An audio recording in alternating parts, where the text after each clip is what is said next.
And for today, personal tip, ang aking personal payo for today, utang na may kasulatan or tipong utang na meron kayong pinirmahan kayong dalawa, no? Ikaw na nagpahiram at siya na nanghiram, may silbi nga ba sa oras ng paniningil? Sa totoo lang, depende yon sa nanghiram sa'yo ng pera, no? Kung tutuparin niya kung ano yun nandun sa pinagkasunduan nyo o dun sa pinagpirmahan nyo, no? Kung tutuparin niya ito. Dahil again, ang utang para sa akin, personal opinion ko, no?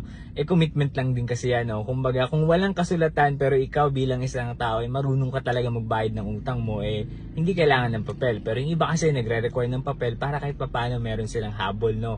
Or tipong pinirmahan. Okay din naman yon, pero lagi ko lang din ulit-ulitin, no? Na sana kapag nanghiram tayo ng pera, kung magkano ang hiram natin at anong usapan natin, tuparin natin. Kung hindi naman natin kayang tuparin, makipag-usap tayo dun sa nagpahiram sa atin ng pera. Huwag nating tatakbuhan kasi sa personal experience ko, no, meron akong kilala ng hiram ng pera, meron kaming kasulatan, hindi rin naman tinupad. Nakakahiya lang kasing ipahiya sa social media, pero ganun pa man, lesson learned na lang din sa amin, no, na maging, alam mo na, mas mabusisi pa pag nagpahiram ng pera. Okay, yun lang yung personal payo ko ngayong araw. Kung sakali man nagustuhan mo to, baka pwedeng pakilike and share ng video. Pwede mo rin palang i-like and follow yung page ko na Ed for Today.